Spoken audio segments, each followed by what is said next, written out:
आज बात कर रहे हैं हम लोग सस्पेंशंस के बारे में। तो सस्पेंशंस क्या होते हैं? सस्पेंशंस होते हैं हेट्रोजीनस मिक्सचर। अब हेट्रोजीनस मिक्सचर होने का मतलब यही होगा कि इसके अंदर जो कंपोनेंट्स आप यूज़ कर रहे हो, यानी कि सॉल्यूट यूज़ कर रहे हो, सॉल्वेंट यूज़ कर रहे हो, वो दोनों आपस में अच्छे से क्या नहीं होंगे, मिक्स नहीं होंगे। यानी कि इन suspensions components do not mix. अच्छे से इसके अंदर के कंपोनेंट्स मिक्स ही नहीं होंगे, इसको हम लोग हेट्रोजीनस मिक्सचर बोलते हैं। दूसरा पॉइंट कि सस्पेंशन के अंदर solute particles are insoluble in solvent and just spread throughout the solvent. मतलब क्या होगा इसका मतलब ये होगा कि जो सॉल्यूट पार्टिकल्स आप ले रहे हो सस्पेंशन के अंदर, वो सॉल्वेंट के अंदर सॉल्यूबल नहीं हैं, घुलेंगे नहीं। सॉल्यूट पार्टिकल्स सॉल्वेंट के अंदर वो क्या करेंगे, सिर्फ पूरे सॉल्वेंट के अंदर फैल जाएंगे, स्प्रेड आउट हो जाएंगे। एग्जाम्पल के लिए जो मडी वाटर होता है, मडी वाटर मतलब सैंड प्लस वाटर, तो सैंड और वाटर मिलके फॉर्मेशन करते हैं एक सस्पेंशन का। मान लो मैंने एक कंटेनर के अंदर पानी लिया है ना, और इसके अंदर मैंने मिला दी सैंड, मिट्टी। तो मिट्टी क्या कभी घुलती है पानी के अंदर? कभी नहीं घुलती।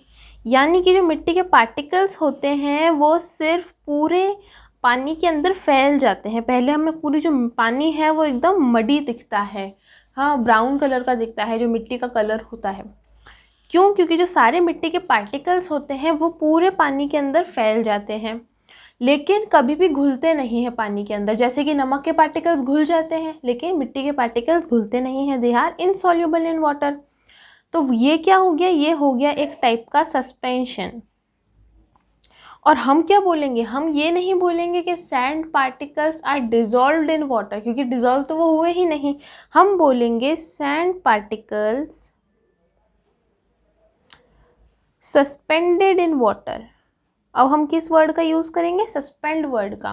तो sand particles suspended in water, यानी कि वो पूरे पानी के अंदर फैल गए। और इस टाइप का जो सॉल्यूशन मिलता है, जब सॉल्यूट सॉल्वेंट के अंदर पूरी तरह स्प्रेड आउट हो जाता है, उसे हम लोग बोलते हैं सस्पेंशंस। ठीक है, तो ऐसा क्यों हो रहा है?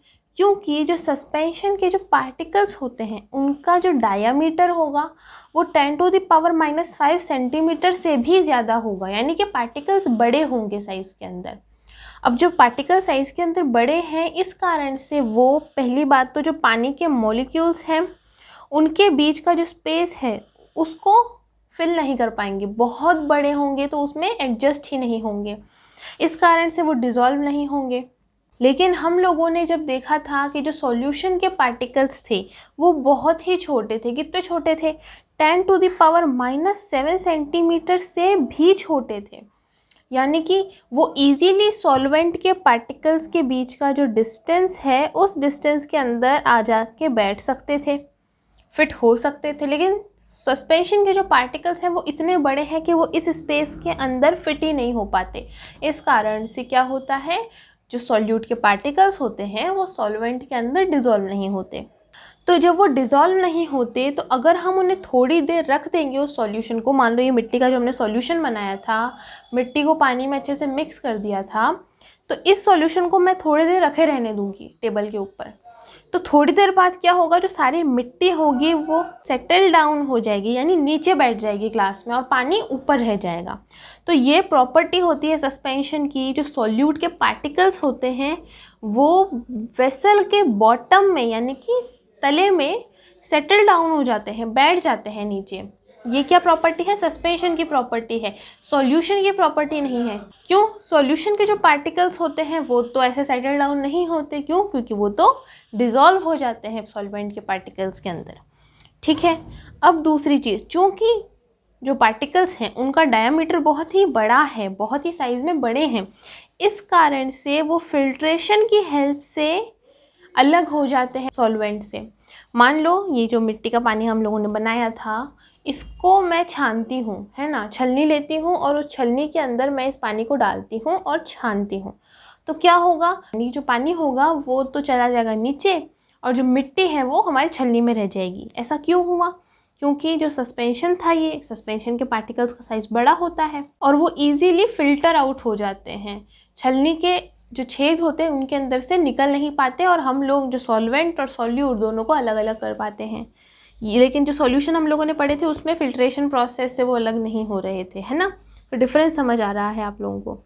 दूसरी चीज़ कि सस्पेंशन के पार्टिकल्स को हम लोग डायरेक्ट आँखों से देख सकते हैं।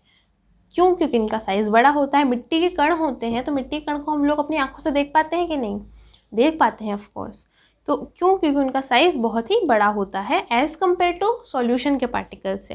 एग्जाम्पल मैंने आप लोगों को बता ही दिया, मडी वाटर, यानी कि आप लोग पानी के अंदर मिट्टी मिलाओगे तो वो एक सस्पेंशन का फॉर्मेशन करेगा। अब एक छोटा सा जर्नल नॉलेज का पॉइंट देख लेते हैं कि BaSO4 सस्पेंशन, BaSO4 क्या होता है? BaSO4 होता है बेरियम सल्फेट। जो बेरियम सल्फेट का सस्पेंशन होता है, यानी पानी के अंदर हमने क्या मिला दिया? हमने बेरियम सल्फेट मिला दिया और एक सस्पेंशन का फॉर्मेशन किया। तो इस सस्पेंशन को हम लोग डायग्नोस्टिक एक्सरे के अंदर यूज़ करते हैं। तो ये एक जनरल नॉलेज का पॉइंट हो गया, आप लोग याद रख सकते हो। सस्पेंशंस की कहानी हो गई ख़त्म। अब बात कर लेते हैं कोलॉइडल सॉल्यूशंस की, जो कि एक बहुत ही इम्पॉर्टेंट टाइप ऑफ सॉल्यूशन है। तो कोलॉइडल सॉल्यूशन क्या होते हैं? कोलॉइडल सॉल्यूशन को अगर मैं ऐसे ही डिफाइन करने की कोशिश करूं तो ये ट्रू सॉल्यूशन और सस्पेंशन के बीच की चीज़ है।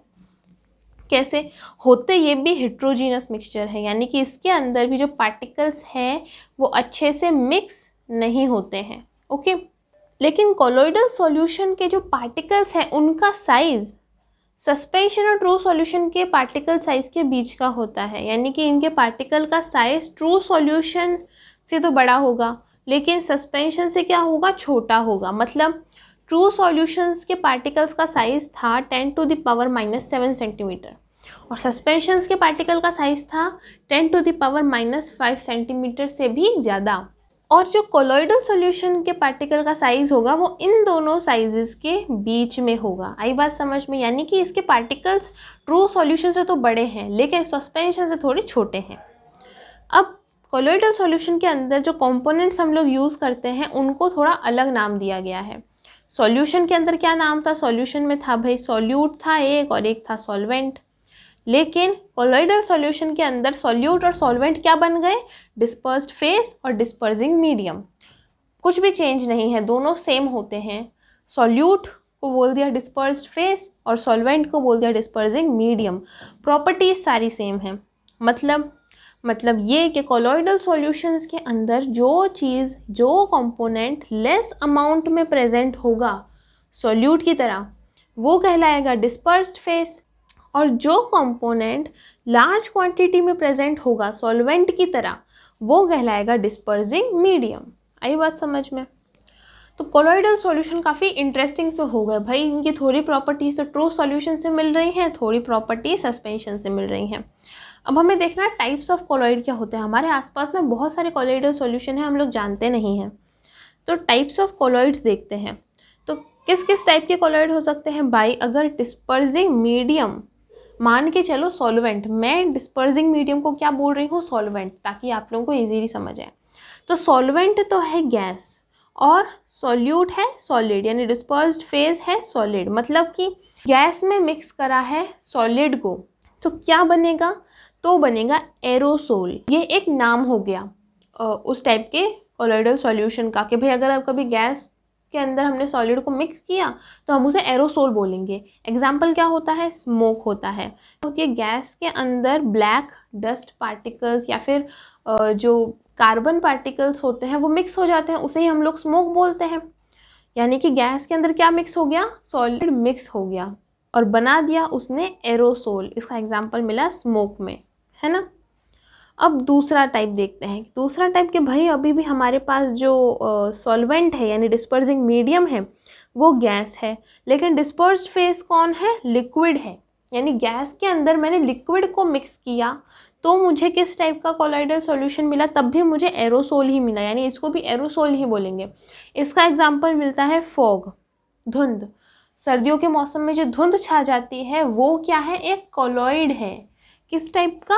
एरोसोल टाइप का, जिसके अंदर गैस के अंदर थोड़े से लिक्विड पार्टिकल्स भी मिक्स हो गए हैं। इस कारण जब धुंध छा जाती है तब हमें कुछ भी नज़र नहीं आता आगे का। आई बात समझ? तीसरा टाइप देखो, तीसरे टाइप में मेरा जो डिस्पर्सिंग मीडियम है यानी सॉल्वेंट है वो है लिक्विड, और डिस्पर्स्ड फेज भी है लिक्विड, यानी कि लिक्विड के अंदर ही मैंने लिक्विड को मिक्स कर दिया। तो मुझे जिस टाइप का कोलॉइडल सॉल्यूशन मिलेगा वो कहलाएगा इमल्शन। इमल्शन एक इम्पॉर्टेंट टाइप ऑफ कोलॉइड है, तो इसको थोड़ा सा इम्पॉर्टेंट टिक कर लो। 12th की केमिस्ट्री के अंदर ये इमल्शन का एकदम अच्छा सा टॉपिक हमें दिया हुआ है। तो भाई इमल्शन के एग्जाम्पल, बहुत अच्छा एग्जाम्पल कौन? मिल्क, दूध जो होता है। तो दूध क्या है? एक इमल्शन है, उसके अंदर ऑयल पार्टिकल्स वाटर पार्टिकल्स के साथ में मिक्स हो जाते हैं। अब ऑयल हम लोग हमारे नारियल का ऑयल या फिर ऐसे ऑयल्स की बात नहीं कर रहे, हम लोग ऑयल मतलब ऑयली प्रॉपर्टी की बात कर रहे हैं। जो फूड के अंदर ऑयल पाया जाता है, उस टाइप का जो ऑयल है वो वाटर के अंदर मिक्स होके एक इमल्शन बनाता है, जिसे हम लोग मिल्क कहते हैं और रोज़ सुबह सुबह पीते हैं। तो ये क्या हो गया? एक इम्पॉर्टेंट टाइप हो गया कोलॉइड का। फोर्थ देखते हैं कि भाई डिस्पर्सिंग मीडियम है लिक्विड, यानी लिक्विड है मेरा सॉल्वेंट, और डिस्पर्स्ड फेज है सॉलिड, मतलब कि मैंने एक सॉलिड को एक लिक्विड के अंदर मिक्स किया है। तो मुझे जिस टाइप का कोलॉइड मिलेगा उसे मैं बोलूँगी सोल। ठीक है, इसका एग्जाम्पल मिलता है ग्लू, जो चिपकाने वाली ग्लू हम लोग यूज़ करते हैं, फेविकॉल हम लोग यूज़ करते हैं, वो किसका एग्जाम्पल होता है? वो होता है सोल का, यानी कि कोलॉइडल सॉल्यूशन का एग्जाम्पल होता है। अच्छा नेक्स्ट देखो, तो नेक्स्ट के अंदर डिस्पर्सिंग मीडियम अब भी मेरा क्या है? लिक्विड है, और डिस्पर्स्ड फेज अब मेरा है गैस, यानी गैस को मैंने मिक्स किया है लिक्विड के अंदर, तो मुझे मिलेगा फोम। फोम का एग्जाम्पल क्रीम। अब नेक्स्ट है कि मेरा डिस्पर्सिंग मीडियम है सॉलिड, यानी सॉलिड है मेरा सॉल्वेंट, और डिस्पर्स्ड फेज भी है सॉलिड, यानी सॉलिड को ही मैं सॉलिड में मिक्स कर रही हूँ, तो वो कहलाते हैं सॉलिड सोल्स। इसके एग्जांपल मिल जाते हैं जेम स्टोन्स वगैरह जो होते हैं, वो एक सॉलिड सोल के एग्जांपल है। ये ज़्यादा इंपॉर्टेंट नहीं होता या फिर ज़्यादा देखने को नहीं मिलता। 7th टाइप है डिस्पर्सिंग मीडियम है सॉलिड, लेकिन डिस्पर्स फेज कौन है? लिक्विड, यानी लिक्विड को मैंने एक सॉलिड के अंदर मिक्स किया है, तो मुझे मिलते हैं जेल। जेल आप सब जानते हो किस टाइप के होते हैं? जेली कैसी होती है वैसी। वो जेली जो है वो है एक solid liquid type of colloidal solution, यानी कि लिक्विड के जो पार्टिकल्स हैं वो सॉलिड के अंदर क्या हो गए? मिक्स हो गए। इसके एग्जाम्पल मिलते हैं चीज़ या बटर। डिस्पर्सिंग मीडियम में अगला है कि सॉलिड ही मेरा सॉल्वेंट है और गैस मेरी सॉल्यूट है। तो गैस को मैंने मिक्स किया है सॉलिड के अंदर, तो मुझे मिलेंगे सॉलिड फोम। इसका एग्जांपल मिलता है स्टोन में। इजी था ये समझना डिस्पर्सिंग मीडियम क्या होता है, डिस्पर्स फेस क्या होता है। अब मैंने जो आप लोगों को इमल्शन टिक कराया था उसके बारे में थोड़ी सी नॉलेज और बढ़ा लेते हैं। भाई इमल्शन क्या है? एक कोलॉइडल सॉल्यूशन है। किस टाइप का कोलॉइडल सॉल्यूशन? कि when a liquid is dispersed in another liquid then it is known as emulsion, यानी एक लिक्विड दूसरे लिक्विड के अंदर मिक्स हो गया तो इमल्शन का फॉर्मेशन कर दिया। अब इमल्शन के एग्जाम्पल होते हैं मिल्क, ऑयल ड्रॉपलेट से वाटर या फिर बटर। तो एक बात और हम लोग जानते हैं कि जो मिल्क है वो oil in water type of emulsion है। इसका क्या मतलब हुआ?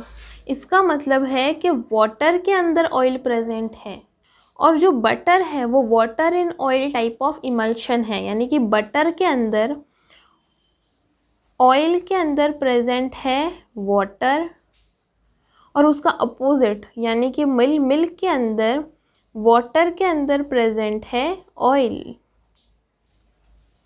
यानी कि मैं क्या कह रही हूँ कि जो इमल्शन होते हैं उसके अंदर दोनों लिक्विड होते हैं, तो जब डिस्पर्सिंग मीडियम तो हो जाएगा वाटर और डिस्पर्स्ड फेस हो जाएगा ऑयल, तो वो बनाएगा मिल्क। लेकिन जब डिस्पर्सिंग मीडियम हो जाएगा ऑयल और डिस्पर्स्ड फेस हो जाएगा वाटर, तो वो बनाएगा बटर। आई बात समझ में? ये हम लोग आगे की क्लासेस में और ही डिटेल में पढ़ेंगे। अब एक बहुत ही इम्पोर्टेंट चीज़ें हमें समझनी है, वो है प्रॉपर्टीज़ ऑफ कोलॉइडल सॉल्यूशंस, यानी कि कोलॉइडल सॉल्यूशंस क्या क्या प्रॉपर्टीज़ शो करते हैं। ये बहुत ही इंपॉर्टेंट पॉइंट है। पहला ब्राउनियन मोशन, कितना डिफरेंट नेम है ब्राउनियन मोशन। तो ब्राउनियन मोशन नाम इसे क्यों दिया गया, क्योंकि भाई इसकी डिस्कवरी करी थी रॉबर्ट ब्राउन ने। अच्छा, रॉबर्ट ब्राउन ने और किस चीज़ की डिस्कवरी करी थी? ऑफ कोर्स रॉबर्ट ब्राउन ने डिस्कवरी करी थी न्यूक्लियस ऑफ सेल की, यानी कि जो हमारी सेल होती हैं बॉडी के अंदर, उनका जो न्यूक्लियस होता है उसको इन रॉबर्ट भाई साहब ने ही ढूंढा था, और इन्होंने ही ढूंढा ब्राउनियन मोशन भी। तो ब्राउनियन मोशन क्या होता है कि भाई जो कोलॉइड के पार्टिकल्स होते हैं, कोलॉइडल सॉल्यूशन के अंदर प्रेजेंट जो पार्टिकल्स होते हैं वो किसी भी डायरेक्शन के अंदर जिग-जैग मोशन करते हैं। कैसे? ऐसे, ये पार्टिकल है, किसी भी डायरेक्शन के अंदर मूव कर रहा है, जिग-जैग कहीं भी जा रहा है, रैंडमली मूव कर रहा है। तो इस मोशन को ही उन्होंने क्या कहा? उन्होंने कहा ये होता है ब्राउनियन मोशन। ये किसकी प्रॉपर्टी होती है? कोलॉइडल सॉल्यूशन की एक प्रॉपर्टी होती है, यानी कोलॉइडल पार्टिकल्स इस प्रॉपर्टी को शो करते हैं, ब्राउनियन मोशन को शो करते हैं। सॉल्यूशन के पार्टिकल्स नहीं करते हैं, ना ही सस्पेंशन के पार्टिकल्स करते हैं। ब्राउनियन मोशन का रीज़न क्या होता है, ऐसा क्यों करते हैं? भाई जो कोलॉइड के पार्टिकल्स होते हैं वो जिस लिक्विड में प्रेजेंट हैं, एक लिक्विड होगा, यानी कि वो जिस डिस्पर्सिंग मीडियम के अंदर प्रेजेंट हैं, जिस सॉल्वेंट के अंदर प्रेजेंट है, मैं कुछ भी कह सकती हूँ, इसे डिस्पर्सिंग मीडियम बोलूँ या सॉल्वेंट बोलूँ, जिसके अंदर ये पार्टिकल्स प्रेजेंट हैं, उस मीडियम के पार्टिकल्स के साथ ये क्या करते हैं? कोलॉइड करते हैं, टक्कर करते हैं, यानी कि जो सॉल्यूट के पार्टिकल्स हैं और जो सॉल्वेंट के पार्टिकल्स आपस में क्या करते हैं? टकरा जाते हैं। इस कारण से उनका जिगजैग मोशन चलता रहता है, वो इधर उधर हिलते रहते हैं। अब नेक्स्ट प्रॉपर्टी पे चलते हैं। नेक्स्ट प्रॉपर्टी है फिर से हमारा प्यारा टिंडल इफेक्ट। टिंडल इफेक्ट मैंने पिछली बार भी बताया था, फिर से समझाऊंगी। टिंडल इफेक्ट क्या होता है कि जब भी कोई लाइट बीम आती है, ठीक है, वो जाती है एक कोलॉइडल सॉल्यूशन के अंदर, एक ऐसा सॉल्यूशन जो कि एक डार्क कंटेनर के अंदर रखा गया है, यानी कंटेनर का कलर कैसा है? डार्क कलर है ना। तो जैसे ही वो लाइट बीम उस कंटेनर के अंदर एंटर करेगी, लाइट को तो कोई रोक नहीं सकता, तो लाइट जैसे ही उस कंटेनर के अंदर जाएगी तो हमें एकदम से उस डार्क कंटेनर के अंदर लाइट का जो रास्ता है वो नज़र आएगा, और इस इफ़ेक्ट को मैं क्या बोल दूँगी? टिंडल इफ़ेक्ट बोल दूँगी। देखो यहाँ से लाइट बीम आ रही है, ये मैंने एक फोकसिंग लेंस लगा रखा है, इस लेंस की हेल्प से, लेंस हम लोग अगली क्लास में पढ़ने वाले हैं, भाई लेंस की हेल्प से क्या होगा? ये जो लाइट बीम में से सीधी सीधी आ रही है ना, ये थोड़ी सी अपने रास्ते से हिल जाएंगी और एक पॉइंट पे आके फोकस करेंगी। अब इस लाइट बीम के रास्ते में मैंने एक कोलॉइडल सॉल्यूशन का कंटेनर रख दिया। कंटेनर का कलर कैसा है? डार्क कलर है। इसके अंदर क्या भरा है मैंने? कोलॉइडल सॉल्यूशन भरा है। तो जैसे ही लाइट इसके अंदर गई तो एकदम से मुझे लाइट का रास्ता सा नज़र आया, जिसे मैंने बोला टिंडल कोन। देख रहे हो पूरा जो कंटेनर है वो डार्क है, लेकिन यहाँ जहाँ से लाइट पास हो रही है वहाँ पे मुझे लाइट का रास्ता नज़र आ रहा है अलग से, और इस इफ़ेक्ट को ही मैं बोल रही हूँ टिंडल इफ़ेक्ट। तो एक बार अंग्रेजी भाषा के अंदर इसको पढ़ते हैं। When a light is passed through a colloidal solution placed in a dark container, यानी डार्क कंटेनर के अंदर मैंने रख रखा है, then the path of light becomes visible. This is known as Tyndall effect. अब भाई इसका रीज़न तो समझाओ कि टिंडल इफेक्ट हो क्यों रहा है, क्यों हमें लाइट का रास्ता नज़र आ रहा है। तो मैंने ये बात बताई थी कि कोलॉइडल सॉल्यूशन के जो पार्टिकल्स होते हैं उनका साइज़ ट्रू सॉल्यूशन के पार्टिकल से बड़ा होता है, यानी इनका साइज़ होता है 10⁻⁵ सेंटीमीटर से 10⁻⁷ सेंटीमीटर्स के बीच में होता है, यानी कि पार्टिकल्स का साइज़ बड़ा है। तो जो लाइट आती है उस लाइट को ये पार्टिकल्स क्या करते हैं? एब्जॉर्ब कर लेते हैं, और फिर उसे एब्जॉर्ब करने के बाद स्कैटर करते हैं, बिखेरते हैं, जिस कारण से जब लाइट इतनी सारी बिखरेगी तो हमें उसका रास्ता नज़र आ जाएगा। इजी सिंपल था, यानी size of colloidal particles is bigger than that of true solution. True solution के पार्टिकल्स का साइज़ छोटा होता है, लेकिन कोलॉइडल सॉल्यूशंस के पार्टिकल का साइज़ बड़ा होता है। तो बहुत ही आसानी से उस लाइट को एब्जॉर्ब करते हैं पहले तो, और जैसे ही एब्जॉर्ब करते हैं वो उसे क्या करते थे? स्कैटर कर देते हैं। किस तरह से? मान लो ये पार्टिकल है और पार्टिकल ने जो आने वाली लाइट थी उसे एब्जॉर्ब किया एंड देन क्या कर दिया? स्कैटर कर दिया, बिखेर दिया। अब एक पार्टिकल ने इतना बिखेरा है, कितने सारे पार्टिकल्स प्रेजेंट हैं, सारे पार्टिकल्स इसी तरह लाइट को जब बिखेरेंगे तो हमें क्या होगा? हमें उस लाइट का रास्ता इजीली नज़र आ जाएगा। आई बात समझ में क्यों होता है टिंडल इफ़ेक्ट।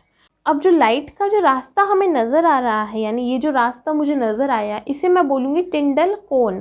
कोन की शेप में है ये रास्ता, इसलिए इसका नाम दिया टिंडल कोन। इसके एग्जाम्पल्स क्या क्या होते हैं? इसके एग्जाम्पल्स होते हैं ब्लू कलर ऑफ स्काई, यानी हमारा आसमान नीला है तो उसके पीछे का कारण है टिंडल इफ़ेक्ट। अब ये समझाऊँ मैं? ठीक है। तो सूरज की रोशनी आती है तो जो सनलाइट होती है वाइट लाइट होती है, लेकिन उसके अंदर 7 कलर्स प्रेजेंट होते हैं, यानी हमारा विबग्योर प्रेजेंट होता है। विबग्योर के full form violet, indigo, blue, green, yellow, orange and red, ये सारे कलर्स प्रेजेंट होते हैं सूरज की रोशनी के अंदर।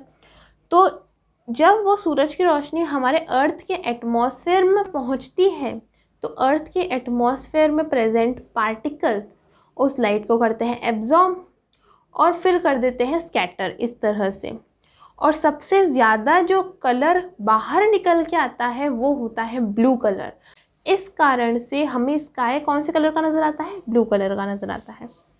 दूसरा एग्जांपल ले सकते हो visibility of tails of comet, यानी हम कहते हैं ना तारा टूट रहा है, वो तारा तो नहीं होता, वो क्या होता है? वो एक कॉमेट होता है।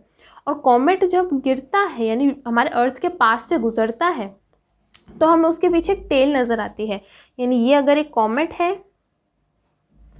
तो उसके पीछे हमें एक ऐसे टेल सी नज़र आती है जब वो पास ऑन होता है। तो ये जो टेल नज़र आ रही है ये भी टिंडल इफेक्ट के कारण नज़र आ रही है।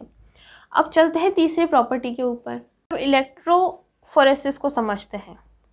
तो कोलॉइडल सॉल्यूशंस के अंदर जब भी हम लोग इलेक्ट्रिसिटी अप्लाई करेंगे, यानी कि एक कोलॉइडल सॉल्यूशन मैंने कंटेनर के अंदर रखा है और इसमें मैंने 2 इलेक्ट्रोड सेट कर दिए, कैथोड और एनोड, और जब मैंने इलेक्ट्रिसिटी अप्लाई करी इन इलेक्ट्रोड्स के ऊपर तो क्या हुआ? तो कोलॉइडल के जो पार्टिकल्स थे वो माइग्रेट करे, यानी कि अपनी जगह से शिफ्ट करे। कहाँ पे? अपोजिटली चार्ज इलेक्ट्रोड के ऊपर। इसका एक पॉइंट क्या निकल के आया कि जो कोलॉइडल पार्टिकल्स होते हैं वो कैसे होते हैं? चार्ज्ड पार्टिकल्स होते हैं, उनके ऊपर चार्ज प्रेजेंट होता है, इसी कारण से तो वो अपोजिट चार्ज की तरफ अट्रैक्ट हुए। यानी कि जो पॉजिटिव चार्ज पार्टिकल्स थे वो तो किसकी तरफ चले गए? वो चले गए कैथोड की तरफ, और जो नेगेटिव चार्ज पार्टिकल्स थे वो चले गए एनोड की तरफ। और इस माइग्रेशन को ही बोला गया इलेक्ट्रोफोरेसिस। आई बात समझ? अब हम एक डिफरेंस देख लेते हैं। भाई हमने 3 टाइप के सॉल्यूशंस पढ़े, कन्फ्यूजन ना हो तो मैंने एक टेबल प्रिपेयर करी है। इस टेबल की हेल्प से हमें फटाफट से क्विक रिवीजन हो जाएगा कि भाई क्या ट्रू सॉल्यूशन है, क्या है सस्पेंशन और क्या है कोलॉइडल सॉल्यूशन। तो जो नेचर है यानी प्रॉपर्टीज़ हम लोग देख रहे हैं। प्रॉपर्टीज़ नंबर 1 है कि नेचर कैसा होता है सॉल्यूशन का। तो भाई ट्रू सॉल्यूशन का नेचर तो होमोजीनस होता है, यानी कि पार्टिकल्स क्या हो जाते हैं? अच्छे से मिक्स हो जाते हैं। सस्पेंशंस का जो नेचर होता है वो हिट्रोजीनस होता है, पार्टिकल्स अच्छे से मिक्स नहीं होते, और ना ही कोलॉइडल सॉल्यूशन के मिक्स होते हैं, यानी कि कोलॉइडल सॉल्यूशन का नेचर भी हिट्रोजीनस होता है। प्रॉपर्टी नंबर 2 है कि साइज ऑफ पार्टिकल। तो ट्रू सॉल्यूशन के पार्टिकल का साइज 10⁻⁻7 सेंटीमीटर से भी कम होता है। सस्पेंशंस के पार्टिकल का साइज 10⁻⁻5 सेंटीमीटर से भी ज़्यादा होता है, यानी बहुत ही बड़े होते हैं। और कोलॉइडल सॉल्यूशन का जो पार्टिकल्स होते हैं उनका साइज़ इन दोनों के साइज़ के बीच में होता है, यानी 10⁻⁻5 सेंटीमीटर से 10⁻⁻7 सेंटीमीटर के बीच में। ट्रू सॉल्यूशंस बाहर से देखने पे कैसे दिखते हैं? तो भाई ये बिल्कुल ट्रांसपेरेंट नज़र आते हैं, हम इनके आर पार देख सकते हैं। सस्पेंशंस बिल्कुल ओपेक होते हैं, हम इनके आर पार नहीं देख सकते। कोलॉइडल सॉल्यूशंस ऑलमोस्ट ट्रांसलूसेंट या वेरी लिटिल ट्रांसपेरेंट होते हैं, थोड़ा बहुत हम लोग इसके आसपास आर पार देख सकते हैं। ब्राउनियन मूवमेंट कैसे शो करते हैं जो हमने अभी पढ़ा था? तो ट्रू सॉल्यूशंस तो ब्राउनियन मूवमेंट शो करते ही नहीं है, बहुत ही छोटे होते हैं, पार्टिकल्स अच्छे से मिक्स हो जाते हैं तो इधर उधर का मूवमेंट होता ही नहीं है। सस्पेंशंस तो नेग्लिजिबल ब्राउनियन मूवमेंट शो करते हैं। सबसे ज़्यादा कौन करते हैं? कोलॉइडल सॉल्यूशंस शो करते हैं। टिंडल इफेक्ट मैंने पहले ही बताया था कि ट्रू सॉल्यूशन तो टिंडल इफेक्ट शो ही नहीं करते क्योंकि पार्टिकल का साइज़ तो बहुत छोटा होता है। सस्पेंशंस जो हैं वो भी टिंडल इफेक्ट शो नहीं करते, सिर्फ कौन शो करते हैं? कोलॉइडल सॉल्यूशंस शो करते हैं। आई बात समझ में? तो ये chapter is matter around us pure हो गया कंप्लीट। अब क्या करना है? अब हमें करना है इससे रिलेटेड MCQs, क्योंकि ये चैप्टर किस में आ रहा है? टर्म 1 के अंदर आ रहा है। इससे रिलेटेड MCQs को अब हमें क्या करना है? सॉल्व करना है। प्रिपेयर करना है। तो नेक्स्ट वीडियो में मैं आपके लिए लेके आ रही हूँ बहुत सारे MCQs जिन्हें हम लोग सॉल्व करेंगे। और इस चैप्टर के जो हैंड रिटन नोट्स हैं उनका लिंक मैंने आप लोगों को डिस्क्रिप्शन में दे दिया है। सो वहाँ से आप जाके इन नोट्स को डाउनलोड कर सकते हो और पढ़ सकते हो। ठीक है, अब नेक्स्ट वीडियो के अंदर, यानी कि नेक्स्ट वीडियो तो मैंने कहा MCQ होंगे, इसका अगला चैप्टर शुरू हो जाएगा बायो का चैप्टर, जो कि टर्म 1 के अंदर आ रहा है, यानी कि the fundamental unit of life का चैप्टर। वो हम लोग पढ़ेंगे और साथ साथ में चलाएंगे जो इसके नेक्स्ट चैप्टर था, यानी चैप्टर नंबर 3, यानी कि आप 2 चैप्टर साथ में पढ़ने वाले हैं, बायो का चैप्टर और टर्म 2 में आने वाले केमिस्ट्री के चैप्टर्स को। ठीक है, अगर आपको वीडियो अच्छा लगा हो तो लाइक कीजिएगा, चैनल को सब्सक्राइब कीजिएगा, हैंड रिटन नोट्स को लिंक डिस्क्रिप्शन लिंक में से ज़रूर डाउनलोड कर लीजिएगा।